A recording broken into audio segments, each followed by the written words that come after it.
ವನದಲ್ಲಿ ರಂಗನ ಇದ್ದ. ಅವನು ದಿನಾನು ಕಟ್ಟಿಗೆ ಕಡಿಯಾತಿದ್ದ. ಅವನು ಜೀವನ ಸಾಕಿದ್ದ.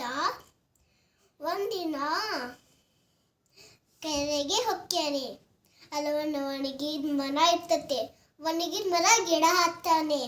ಅವನು ಕಟ್ಟಿ ಕಟ್ಕೊಂತ ಇರ್ತಾನೆ. ಆಮೇಲೂ ಅವನು ಕೊಡ್ಲಿ ಬಿದ್ಬಿಡತ್ತೆ ಕೆರೆಯಾಗೆ. ಆಮೇಲೆ ಜೋರ್ ಅಲ್ಕೊಂಡು ಕುಂತಾತೇನಿ. ನಾನು ಹೆಂಗೆ ಜೀವನ ಸಾಕಲಿ ಅಂತ ಯೋಚನೆ ಮಾಡ್ಕೊಂಡಿದ್ದ. ಅಲ್ವಾ ಒಬ್ಬಳು ದೇವತೆ ಬಂದ್ಲು. ರಂಗಣ್ಣ ಯಾಕೆ ಕಳ್ತಾ ಇದೆಯಾ? ನನ್ನ ಕೊಡ್ಲಿ ಕೆರೆಯಾಗಿ ಬಿದ್ದುಬಿಡ್ತು. ನಾ ಹಿಂಗೆ ಏನು ಜೀವನ ಸಾಕಲಿ ಈಗ ಅಂತ ಹೇಳ್ಕೊಂಡಿದ್ದ. ತಡಿ ರಂಗಣ್ಣ, ನಾನು ನಿಂದು ಬೇರೆದು ಕೊಡಿತತ್ತೇನೆ ಅಂತ ಮುಳುಗಿದ್ಲು. ಆಮೇಲೆ ಬಂಗಾರದ ಕೊಡ್ಲಿ ತಂದು, ಈಗ ನೀನು ರಂಗಣ್ಣ, ಈಗಲ್ಲ ನಂದು ಕೊಡ್ಲಿ ಬೇರೆದಿತ್ತು, ಕಬ್ಬಿಣದಿತ್ತು. ಮತ್ತು ಮುಳುಗಿದ್ ಹೋದ್ಲು. ಮತ್ತು ಬೆಳ್ಳಿ ತಂದ್ಲು, ಈಗ ನಿಂಗೆ ಕೊಡ್ಲಿ, ಈಗಲ್ಲ ನಾನು ಬೇರೆದಿತ್ತು. ಮತ್ತು ಮುಳುಗಿದ್ಲು.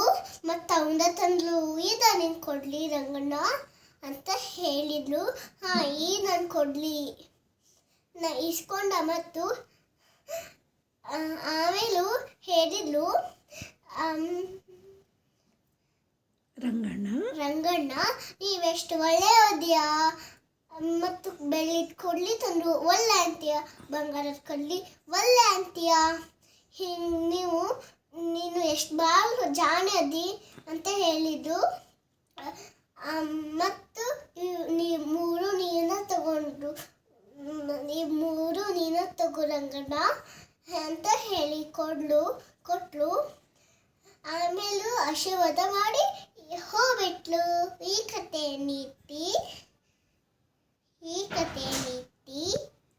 ಯಾವಾಗಲೂ ಕರೆ ಹೇಳಬೇಕು. ನಿಜ ಹೇಳಬೇಕು. Thank you.